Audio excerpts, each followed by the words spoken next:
Support Vitiligo presents Ask an Expert FAQ Frequently Asked Questions video series. The Unani Perspective with Padma Shri Dr. M.A. Waheed. FAQ 1 Vitiligo or Leucoderma and Diet.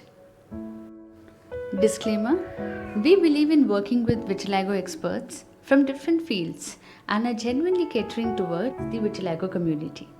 This video series intends to answer various frequently asked questions asked by many of you and to educate the general public about various aspects related to vitiligo.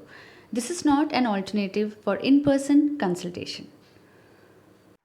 So, doctor, vitiligo and Yes. leucoderma are same or are they different from each other? Or Def- leucoderma leads to def- vitiligo? yes, there are some diseases which can lead to the vitiligo for sure, but not all the leukoderma cases are not vitiligo. But in a society, vitiligo is generally called as a leukoderma in Yeah. society. But typically, if you go through with that, not all leukoderma cases are not vitiligo, and all vitiligo cases are not Leucoderma. Okay. leukoderma Okay, for doctor. sure. Okay. Thank you. So now moving on to the diet part, doctor. So there has been many questions related to diet and vitiligo or leucoderma.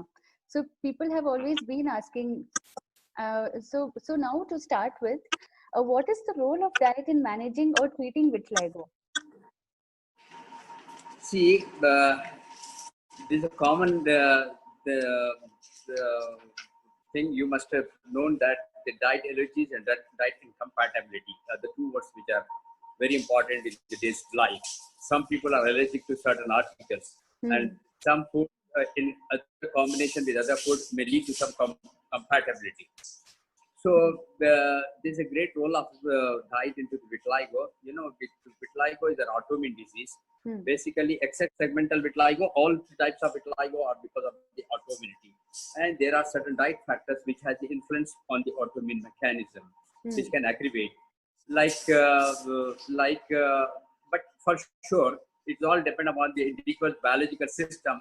Some people tolerate, some people have allergy to certain things, some people may not have allergy to something. Some people have a great incompatibility with combination of the some diet articles. By and large, entire seafood is considered to be an aggravating factor in vitiligo. Poultry, chicken, like eggs also, poultry, eggs also. Eggs, chicken, and fish, it mostly contributes to the aggravation of vitiligo. So we always advise our patient not to take it. The reason behind that is fish is considered to be a very good protein. Diet-wise is a very good. Yeah. But you know, pigmentary metabolic system, vitiligo is a pigmentary metabolic defect. And all these pigmentary metabolic diseases are very sensitive to this diet article. Certain things which can prone to cause the aggravation of these metabolic disorders. The top among these diet articles, the fish, chicken, and egg. In addition to that, we ask our patient not to take much of the citrus things like lime, lemon, pineapple, pomegranate. The reason for that, we wanted to reduce the quantity of vitamin C. I consciously use the word of reducing the vitamin C, not to stop the vitamin C. See, the daily requirement of the vitamin C takes place through the food which we eat. There are a lot of food articles, vegetables, and foods which contains vitamin C. So daily requirement of the vitamin C takes place. Okay. You know, vitamin C is an oxidizing agent which brings which makes your color pigment lighter. So it interferes with the dopa reaction, which forms the pigment melanogenesis. The process of melanogenesis, that is the pigment formation. It blocks that. Because of that, we advise not to take much.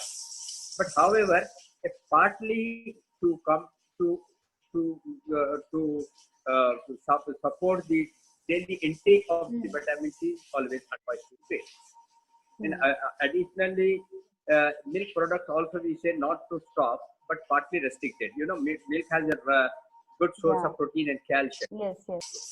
Any number of tea and coffee along with the milk, little fresh curd, sometimes paneer, sometimes buttermilk, we always take to take them. In moderation. But not citrus. In moderation, yeah. Moderation they can always take. Okay. But the milk partly restricted, and seafood and chicken and eggs are fully restricted, and citrus foods are again partly restricted. Partly, okay. So, doctor, this combination of food, which they say milk and fish, there is a lot of like controversy or myth surrounding it. So, it is again case dependent, right? It's not like every person or every person with vitiligo having milk and fish will have more patches. It's not exactly that, I guess. I'll give you an example. So suppose there's a family of 10 members in the home, Hmm. and there's a fish cook. All 10 members have taken that fish, consumed fish along with the milk or along with the curd. Hmm. But none of them has got vitiligo except one. So Hmm. that is the whosoever has the susceptibility to develop the vitiligo, they only will get it, not all.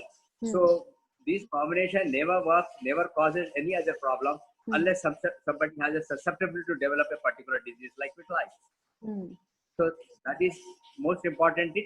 If anybody has a susceptibility to develop, it all can aggravate the problem.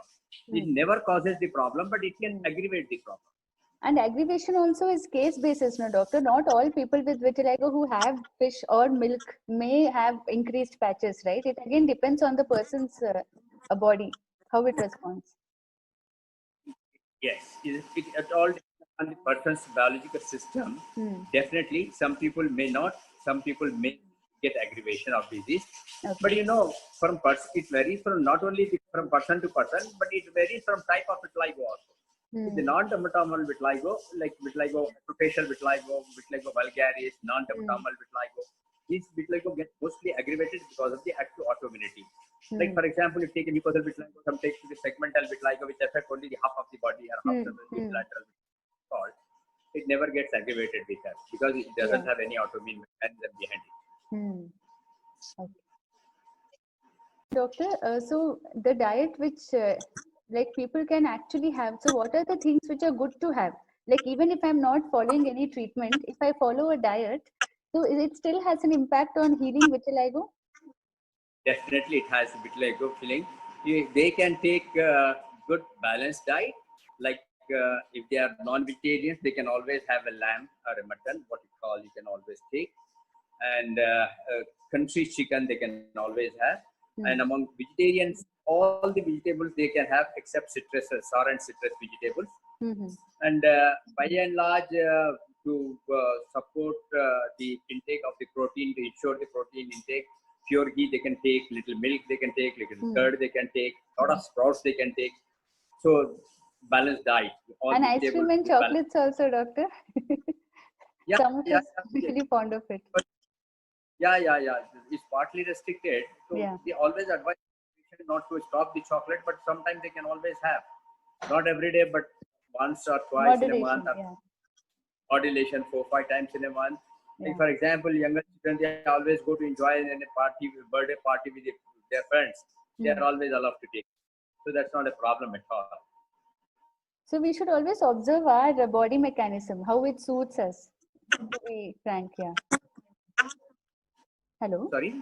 No. The thing is, if we observe our own body mechanism, how it responds to every food different food items, then it is helpful.